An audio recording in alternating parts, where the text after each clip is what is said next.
오늘은 첫 번째 시간이에요. 복음의 능력 첫 번째입니다.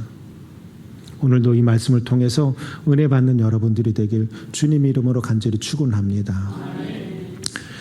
북한, 소말리아, 예멘, 리비아, 수단, 나이지리아, 파키스탄, 이란, 아프가니스탄, 에리트레아, 들어보지 못한 나라죠. 제가 지금 10개의 나라의 이름을 말했습니다.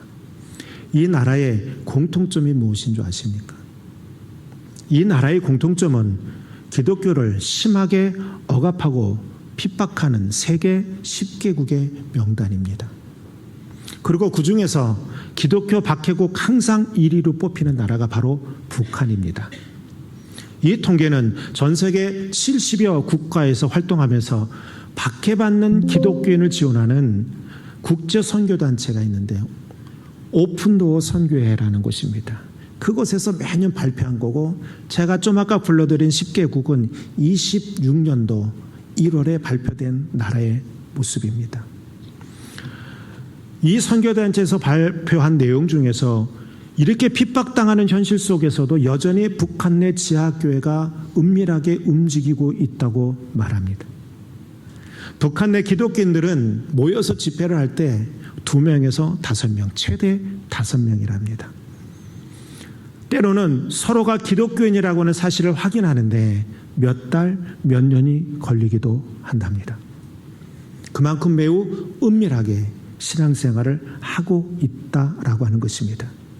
북한 내 기독교인들은 찬송가를 부를 때 찬송의 소리가 바깥으로 나가면 걸리니까 입술로만 움직이는 무음 찬양을 합니다. 그리고 속삭이는 기도조차도 혹시나 새 나갈까 두려움에 마음속으로 기도한답니다. 성경 읽기도 입술을 움직이지 않고 눈으로만 본다고 합니다. 따라서 예배 시간은 10분에서 20분 정도가 최대입니다. 성경 없이 신앙생활을 해야 되니 누군가가 가지고 있는 그 성경책, 그런 한 권으로 있는 것이 아니라 이것저것 땅속에 파묻은 그 성경책을 누군가 그 모임을 인도하는 사람이 한 명 나와서 필요할 때 그 성경의 한 부분을 암송하고 와서 그 집회에서 암송하는 이야기를 해준다는 겁니다. 이럴 수밖에 없는 이유가 있죠. 걸리는 순간 거의 3족이 멸할 정도로 죽임을 당하기 때문에 그렇습니다. 사랑하는 여러분, 이거 생각해 보면 오늘 우리의 신앙생활이 얼마나 자유로운가, 참 감사하고 얼마나 다행스러운 일인지 모르겠다라고는 생각을 하게 됩니다.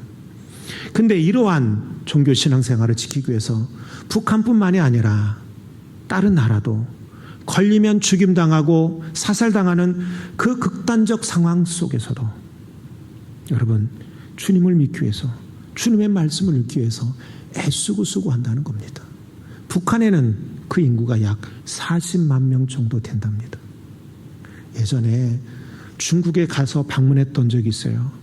거기에 한 국경, 중국 국경이 있었던 한 선교단체에 들어간 적이 있어요. 절대 비밀입니다. 이거는 절대로 말씀하시면 안 됩니다. 라고 말하는 그 선교단체에 한번 가봤어요. 그래서 대충 말할게요. 그 사람은 땅을 만들어서 북한으로 들여보내요.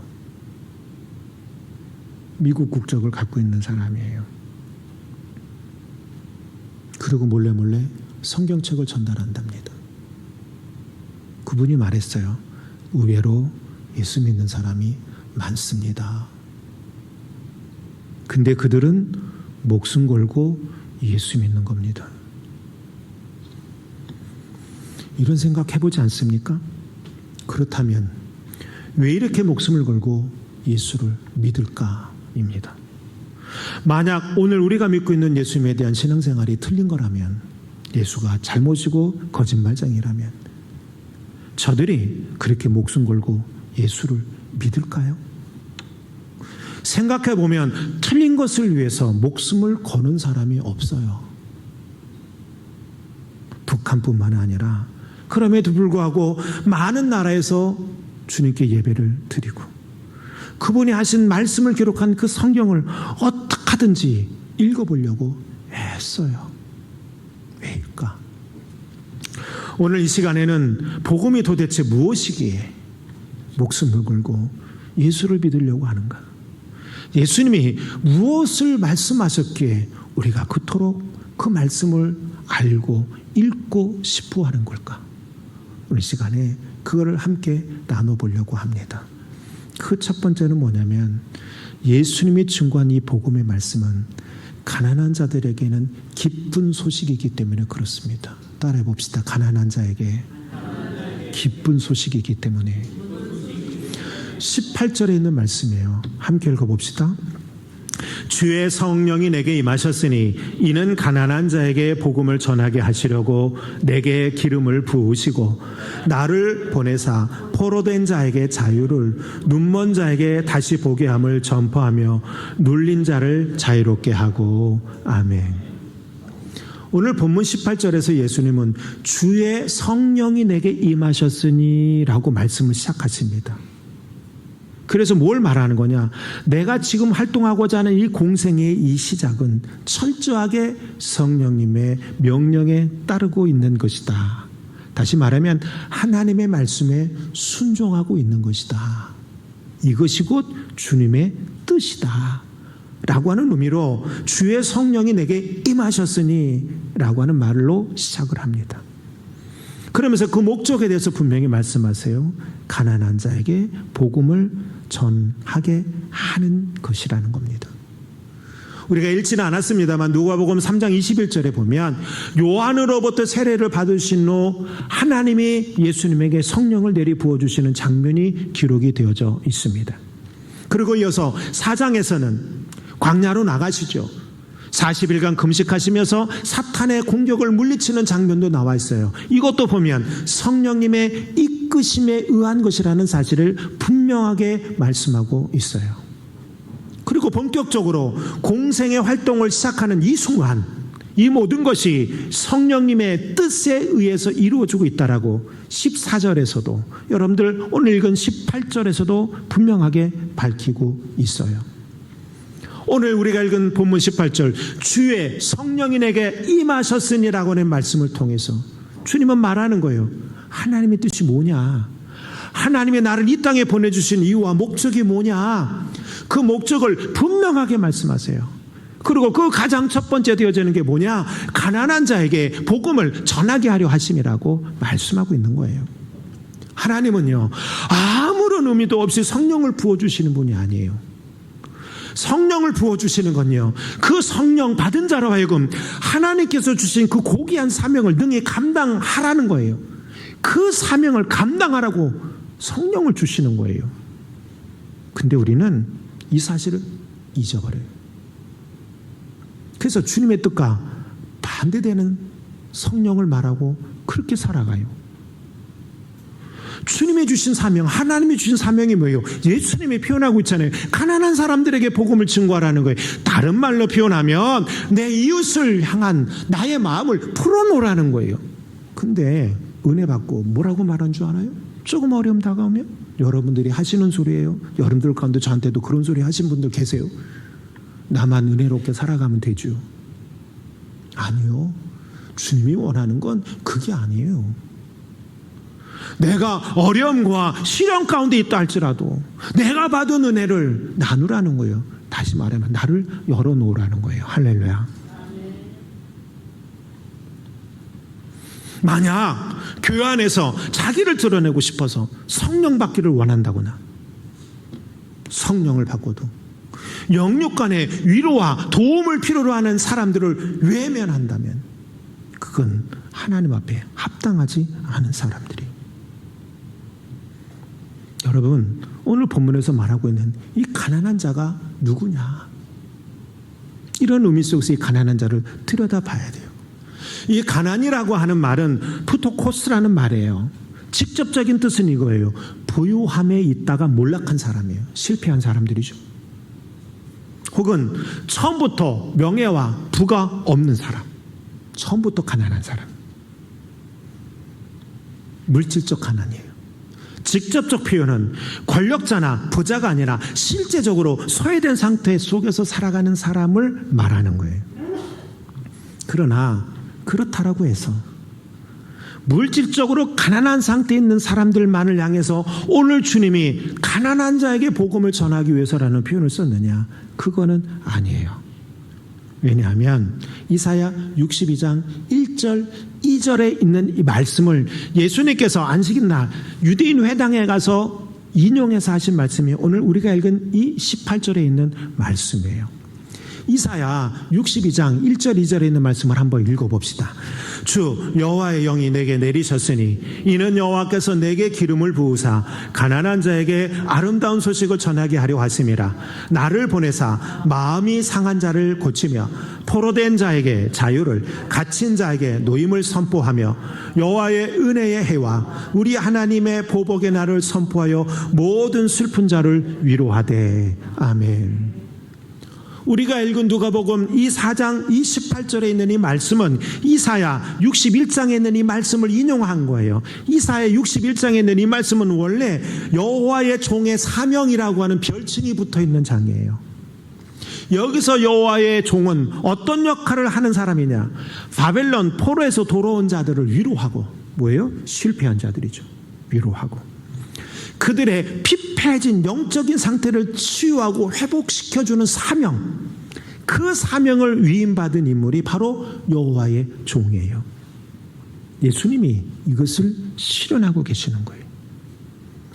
예수님은 유대인의 회상에서 이사야 61장 1절의 이 시작 부분인 주 여호와의 영이 내게 내리셨으니 라고 하는 이 표현을 오늘 18절에서는 뭘로 바꾸셨냐? 주의 성령이 내게 임하셨으니. 이렇게 바꾸세요. 여기서 말하는 주의 성령은 뭐예요? 예수님이 요단강에서 요한으로부터 세례받을 때 임했던 바로 그 성령이에요. 다시 말하면 여기서의 성령은 우리가 말하는 그런 성령이 아니라 하나님의 계시로서의 성령이에요. 하나님의 뜻으로서의 성령이에요. 그러니까 이 말은 이렇게 되는 거예요. 하나님이 성령을 통해서 나에게 하나님의 뜻을 나타내 보이셨습니다. 그 뜻이 뭐냐? 첫 번째, 가난한 자에게 기쁜 소식을 전하라는 거예요. 복음, 기쁜 소식이잖아요. 복음을 전하기 위해서라는 거예요.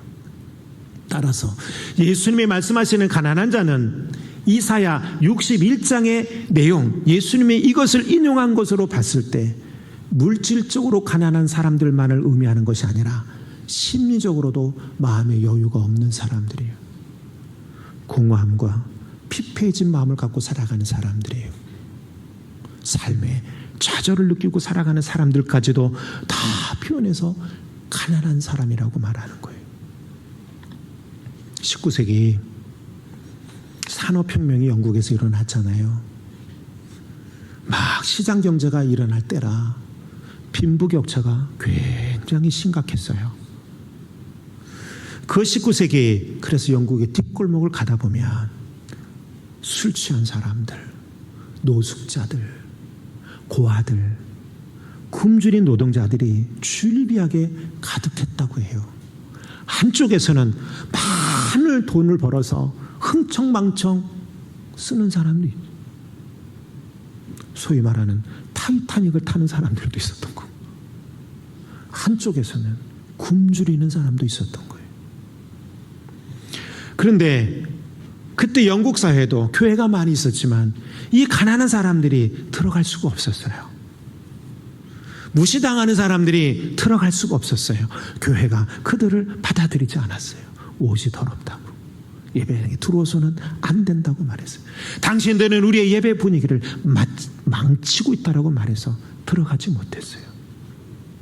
그때 한 젊은 전도자 윌리엄 부스라고 하는 사람이 저녁밤 골목길을 지나다가 술에 취해져 쓰러져 있는 사람을 봐요. 누가 보더라도 굶주린 사람이에요. 안타까웠어요. 그를 일으켜 세우며 도와주며 이래 말했어요. 하나님, 당신을 사랑하십니다. 이 말을 하고 이런 생각이 들었어요. 아니, 교회가 이런 사람을 품어야 하는 거 아니야? 그날 이후 부스는 결심했어요. 나는 가난한 사람들에게 복음을 전하리라. 예수님의 선언을 그 시대에 런던에서 실천하기로 결심합니다. 그는 노숙하는 자들에게 음식을 나눠줬어요. 술 중독자들을 치료해 주기 시작했어요. 돈이 없어 학교를 다니지 못하는 자들에게는 글을 가르쳤어요. 많은 사람들이 조롱했어요. 비웃었어요. 그러나 그 사역은 점점 확장되어져 갑니다. 그리고 통해서 만들어진 재단이 구세군이에요.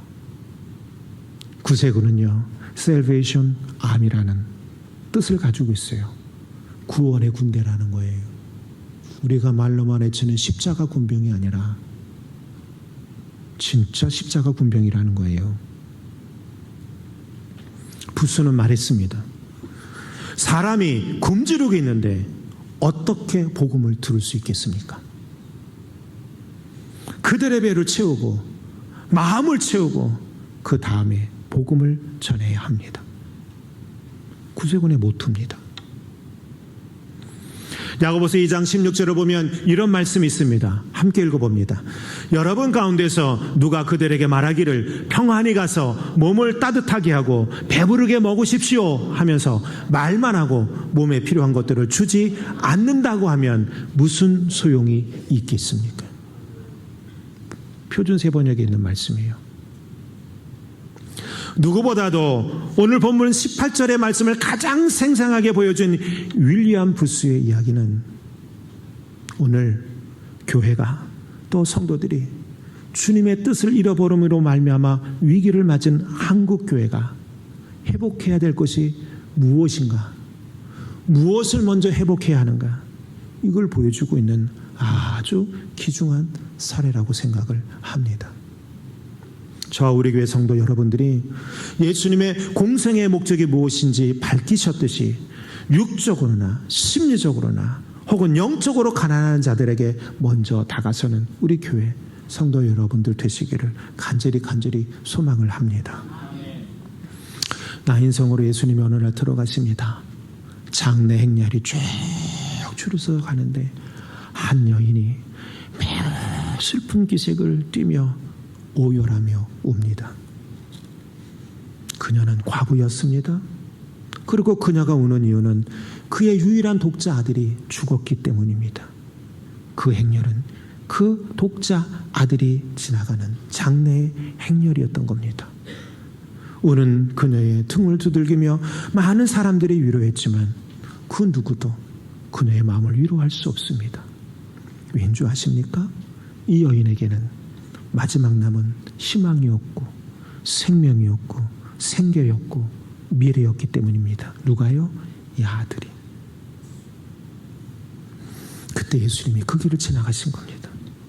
예수님은 많은 무리와 함께 있었어요. 그러나 그분의 시선은요, 가장 고통스러워하고 슬퍼하는, 그래서 극심한 외로움에 시달리고 있고 좌절 속에 빠져있는 이 여인에게 향합니다. 그녀를 보고 마음속 깊이 불쌍히 여기셨습니다. 그리고 조용히 말씀하셨습니다. 울지 말아라. 울지 말아라 여인아. 사람들은 생각했어요. 울지 말라니. 자기 아들이 죽었는데 이제 평생 홀로 살게 됐는데 미래도 희망도 다 사라졌는데 울지 말라고? 도대체 저 사람은 무슨 말을 하는 거야? 예수님은 관에 손을 대시고 말씀하셨어요. 청년아, 내가 너에게 말하노니 일어나라. 할렐루야. 순간 죽었던 청년이 일어나 말하기 시작합니다. 예수님은 그 여인에게 그 아들을 돌려주신 겁니다. 여러분, 사람들이 두려워 떨며 예수님에 대해서 이렇게 말합니다. 하나님께서 자기 백성을 돌보셨다. 따라 봅시다. 자기 백성을 돌보셨다. 이게 누가복음 7장에 나오는 얘기예요. 4장에서 나는 가난한 자에게 복음을 증거하러 왔다. 그리고 말로 하신 것이 아니라 행동으로 보여주셨던 거예요. 이 사건은요, 예수님이 가난하고 소외된 자에게 복음을 전하러 오셨다라고 하는 이 선언을 어떻게 보여주셨는지 가장 생생하게 보여주고 있는 장면입니다. 예수님은요, 권력자에게 가지 않으셨어요. 부요한 자에게 가지 않으셨어요. 오히려 가장 절망한 과부, 가장 가난하고 도움이 필요한 사람에게 먼저 다가서셨습니다.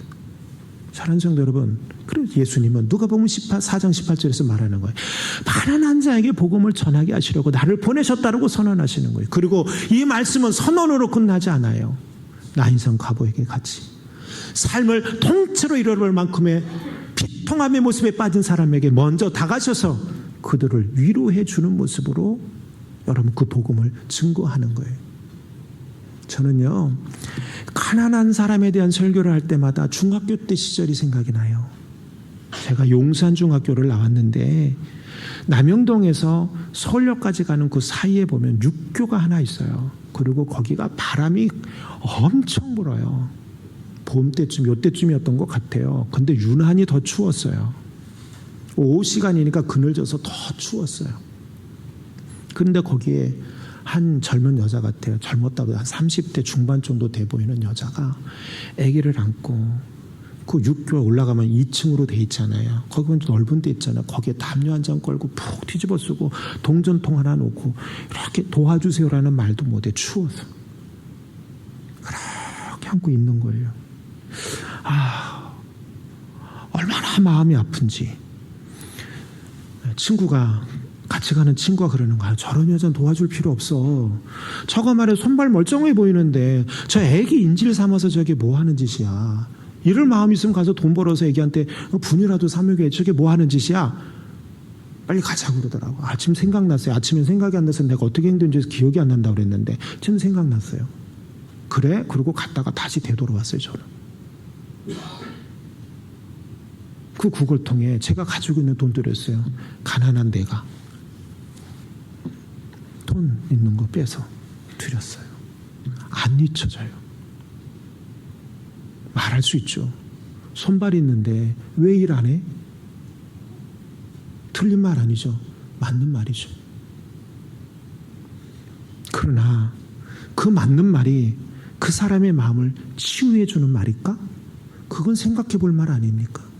거꾸로 생각하면 오죽 없으면 저러고 있을까? 모성애라는 게 있는데 어디 가서 일할 수 없으니까 그거라도 해서 애를 먹여야 되겠다는 생각하고 있는 건 아닐까? 그런데 우리는 정의의 잣대로 재단하죠. 이런 생각을 한번 해봅니다. 빵이 필요한 사람에게 예수 믿으면 구원받습니다 라고 말하는 게 복음일까요? 아니면 내가 먹을 것 없어도 빵을 주는 것이 복음일까요?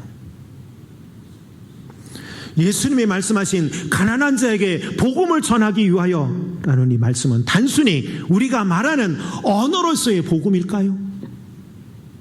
아니면 말씀과 함께 그들의 필요를 채워주기 위해서 나를 희생할 줄 아는 것이 복음일까요?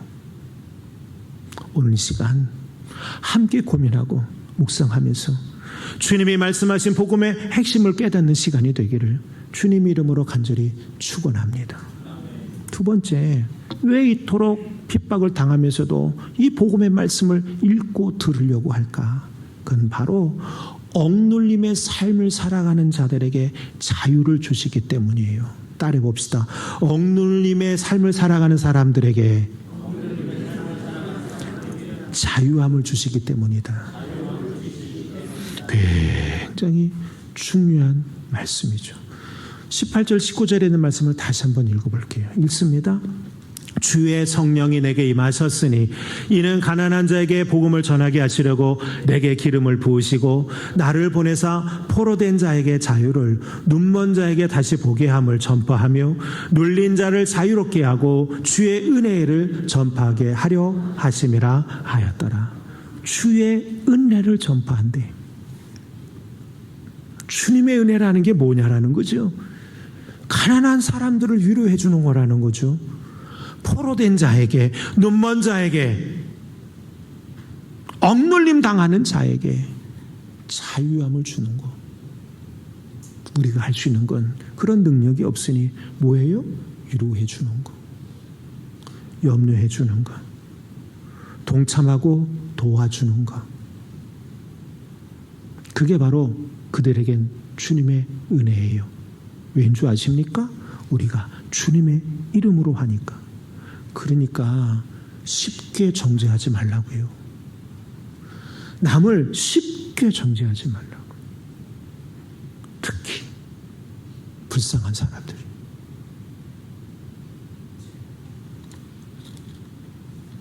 예수님은 18절, 19절에서 복음의 내용이 무엇인지 밝혀주세요. 첫 번째는 포로된 자에게 자유를 주는 것이 복음이래요. 두 번째는 눈먼 자에게 다시 보게 해주는 것이 복음이래요. 그리고 세 번째는요, 억눌린 사람들에게 자유를 주시는 것이 복음이라고 분명하게 말씀하고 있어요. 18세기에 존 뉴턴이라고 하는 아주 악독한 노예 선장이 있었어요. 이 사람은요, 아프리카에서 흑인들을 납치하거나 혹은 금해해서 북미나 남미로 팔던 인신매매범이었어요. 항의하다가 술에 취하면 아무나 흑인 한 명 끄집어내서 바닷가로 집어 던져버립니다. 살려고 발버둥 치는 그 흑인을 바라다보며 술 마시고 박장대소 하던 사람이 바로 이 존 뉴턴이라는 사람입니다. 아주 악마 같은 존재죠. 어느 날 폭풍을 만납니다. 죽게 됐습니다. 순간 어머니가 자기 자신을 위해서 기도해 주던 그 모습이 기억이 났습니다. 그래서 하나님 앞에 구합니다. 하나님 살려만 주세요. 그럼 내가 평생 이거 때려치고 주님만 위해서 살겠습니다. 근데 배가 침몰해. 꼬르르르르르. 근데 죽었다고 생각했는데 갑자기 눈이 떠져요. 해변가에 밀려와 있었던 거예요. 살은 거예요. 그는 생각했어요. 하나님의 응답이라고. 그래서 존 뉴턴은 자기 자신의 과거에 대해 속지 않은 마음으로요, 이것저것을 돌아다녀요. 어떻게 돌아다니냐? 맨발로 가라니. 맨발로 복음을 증거하는 복음 증거자가 된 거예요. 많은 돈을 벌어서 육체적 쾌락을 즐기면서도 뭔가 불안 속에 살아왔던 사람이에요. 근데 그는 그 후 맨발로 다니며 복음을 증거하며 뭐라고 말하냐? 나는 진정한 자유자가 되었다 말합니다. 그가 만든 곡이요, 그 은혜에 감사해서 만든 곡이요, 305장이에요.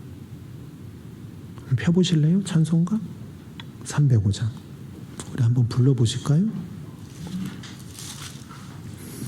이 사람의 이 곡은요, 자기의 신앙 고백이에요.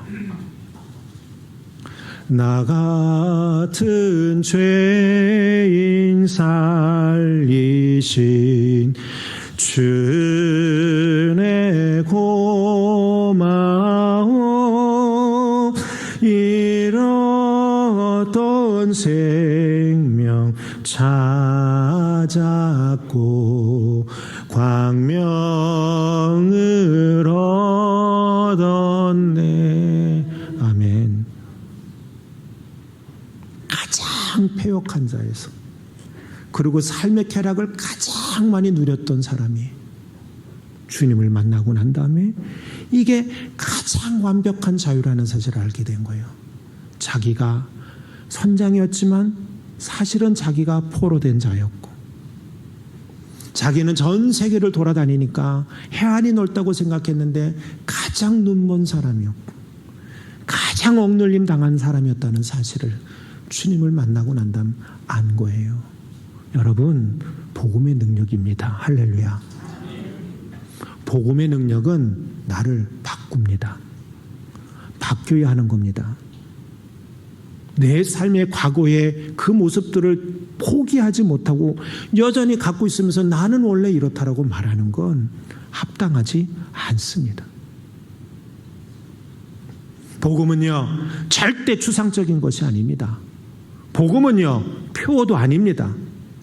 복음은요, 사람을 변화시키는 실제이고 능력입니다. 육의 죄와 영의 감옥에 갇혀 사는 자들에게, 또한 삶의 억눌림 속에서 고통을 호소하는 자들에게 자유함을 주시는 기쁜 소식이 바로 복음입니다. 이걸 핍박당하는 그 10개국에 사는 그 믿음의 사람들이 알고 있고 무엇보다도 이걸 누리길 원하기에 목숨 걸고 그 복음을 받아먹고 있는 겁니다. 예수님의 말씀하시는 복음은 아고라 광장에서 철학자들이나 율법자들이 백성들 향해서 외치는 교훈이나 연설이 아닙니다. 예수님은 항상 말씀을 가르치시고 전하는 것만으로는 끝나지 않으셨습니다. 언제나 당신이 말씀하신 것을 나타내 보이셨습니다. 5,000명이 모인 곳에서 말씀을 전하는 것으로 끝나지 않으셨잖아요. 그들의 배고픔을 덜어줄 수 있는 떡과 생선을 나누어 주셨어요. 그래서 육체적 체험뿐만 아니라 영적 체험도 주시는 분이 항상 예수님의 모습이었던 거예요. 예수님은요, 혈류병을 앓고 있던 여인을 향해서 추상적인 의미로서의 믿음을 먼저 요구하지 않아요. 그분은 먼저 그녀의 깊은 고통을 치유하십니다.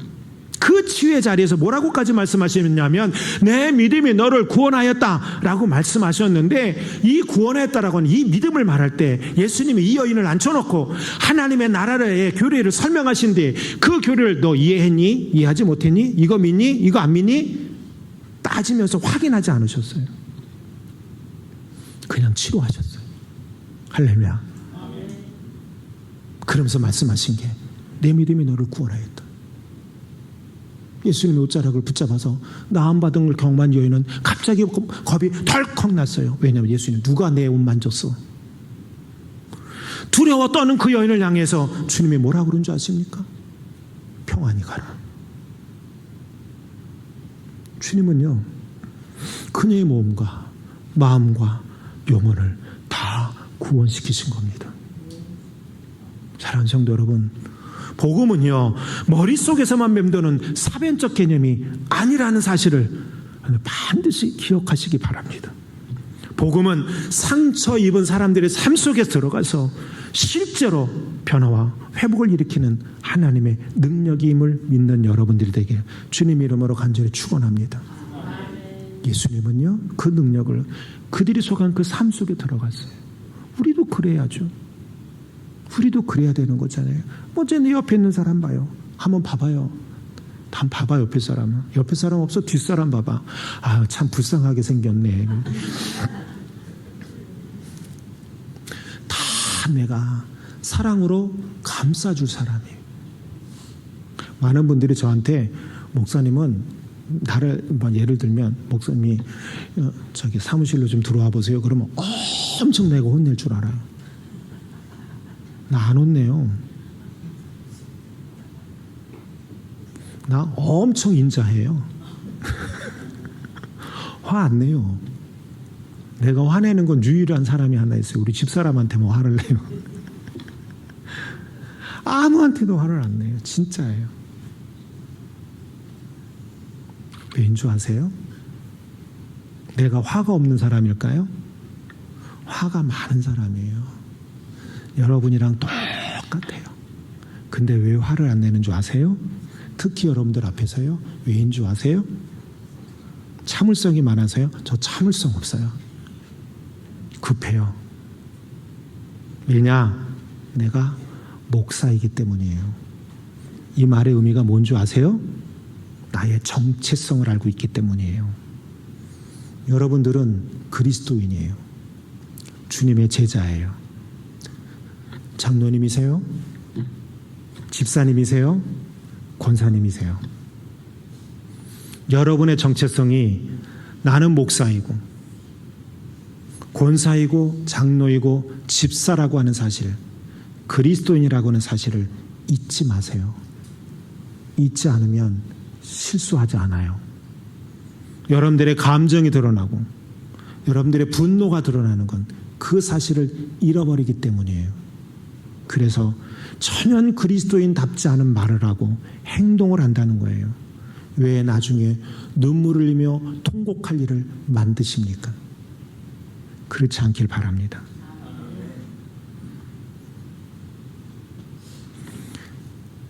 내 손이 선을 베풀 힘이 있거든 마땅히 받을 자에게 베풀기를 아끼지 말라. 잠언 3장 27절에 말씀하고 있어요. 이 말씀과 같이 아픈 자, 소외된 자, 마음이 무너진 자, 가난한 자에게 가장 먼저 다가서는 여러분이 되기를 주님 이름으로 간절히 축원합니다. 그리고 오늘 보면 19절의 말씀처럼 나의 행동을 통해서 주의 은혜가 전달되어지는 그 역할을 감당해낼 수 있는 여러분들이 되길 주님 이름으로 간절히 축원하고 축복합니다.